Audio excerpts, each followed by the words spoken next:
দুটো এসে খেলাম। দাঁড়াও, আসছি।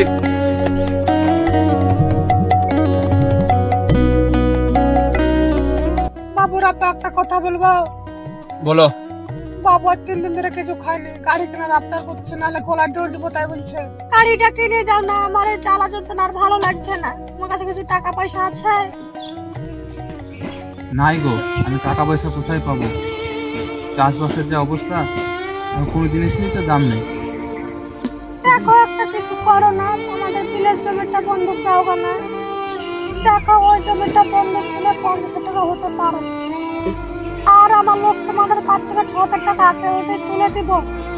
কিস্তিতে একটা গাড়ি তুলে দাও না, ছেলের সুখে আমাদের সুখ। ঠিক আছে, দেখি মোল সাহেবের কাছে যাই, জমিটা লিখে কিনা।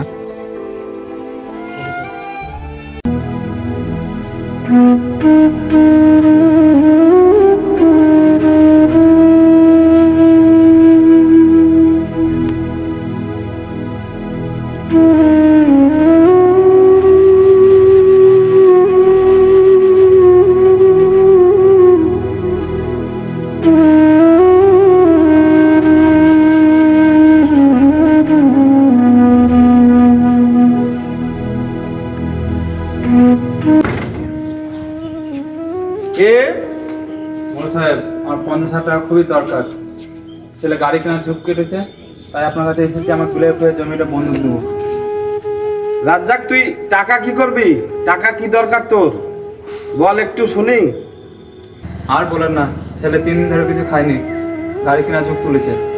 তাই রে রাজ্জাক, আজকালকার ছেলে পেলেরাও হয়েছে যেমন, কিছু শুনেই না। বাপ কোথায় পাবে না পাবে ছেলেরা কখনোই ভাবনা চিন্তা করে না, দেখেও না। এখনকার ছেলে পেলেরাও হয়েছে যেমন, আমরাই তো অভ্যেসটা খারাপ করে দিয়েছি। রাজ্জাক, তুই একটু দাঁড়া, আমি দেখি ঘরের মধ্যে কত টাকা আছে, তো কতটা দিতে পারি। এলে রাজ্জাক, 50 মতো আছে, এনে কাজ চালা, আবার পরে লাগলে বলিস, দেখবো। মোল সাহেব তাহলে আসছি। আচ্ছা, আয়।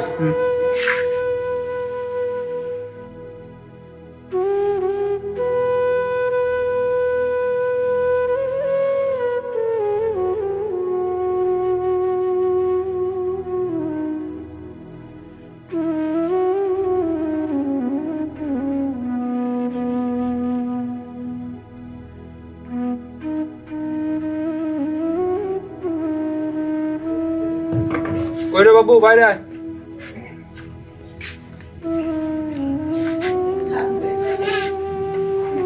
কে আব্বা?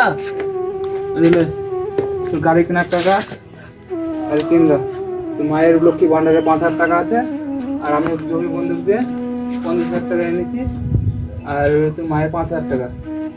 তো এখান থেকে 55,000 টাকা দেয়, আর কিস্তি করবা যা লাগবে আমি আস্তে আস্তে শোধ দিয়ে দেবো। ঠিক আছে আব্বা, তুমি চিন্তা করো না, আমি কেরালা যাই কাজ মাজ করে আমও কিছু টাকা আমি ওখান থেকে পেটে শোধ করি। আর গাড়ি আসতে যা লাগে। আচ্ছা ঠিক আছে। বাবুরে সেটা খেয়ে যা, দিয়ে যা।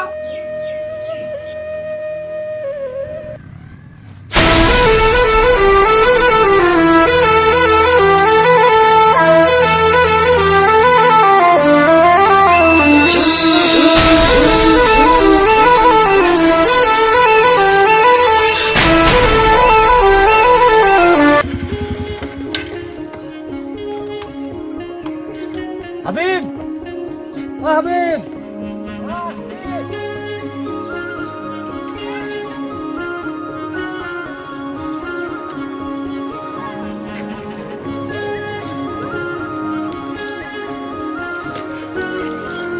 দেখো হাবিব, গাড়ি কেমন হলো? আব্বা কিনে দিল নতুন গাড়ি, খুব ভালো হয়েছে। তোর আব্বা তো ভালো রে ভাই, নতুন গাড়ি কিনে দিয়েছে। আমার আব্বা তো আমার কথা ভাবেই না। পুরোটাই ভুল কথা। পৃথিবীতে কোনো বাপ মায় চায় না যে ছেলেরা খারাপ থাকে, সব বাবাই চায় তার ছেলের স্বপ্ন পূরণ করতে। তো একটা আর্থিক অবস্থার টাকা পয়সার ব্যাপার থাকে রে ভাই। যাই হোক, চল একটু ঘুরিয়ে আসি, চল। হেলমেটটা পরে নে ভাই। এই হেলমেট আমি পরবো না, আমার তো চুলের ফিগার নষ্ট হয়ে যাবে, এত সুন্দর চুলের ফিগার। হেলমেট রাখে দিল। থাক, হেলমেট তুই করবি না, আমি করে নিব।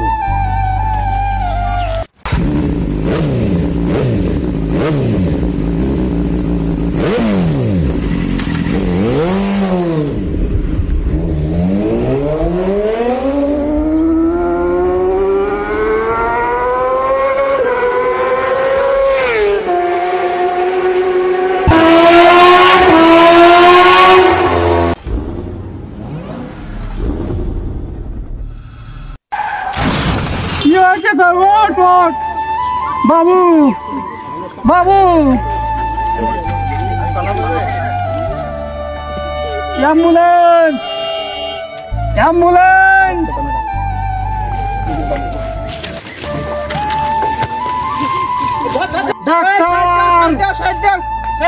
Doctor, doctor. অ্যাসিস্ট্যান্ট এটা একটু ভিড়াতো। না, একে আর গাড়িতে নিয়ে গিয়ে কোনো লাভ নেই, হসপিটাল যাওয়ার দরকার নেই, ইনি মারা গেছে আর নেই এই দুনিয়াতে। সামান্য একটি ভুলের কারণে শত শত বাবা মায়ের কোল খালি হয়ে যাচ্ছে। দয়া করে হেলমেট ছাড়া গাড়ি চালাবেন না। গাড়ি আস্তে চালান, জীবন বাঁচান। ভালো থাকবেন, সুস্থ থাকবেন, আমাদের সঙ্গে থাকবেন। ধন্যবাদ।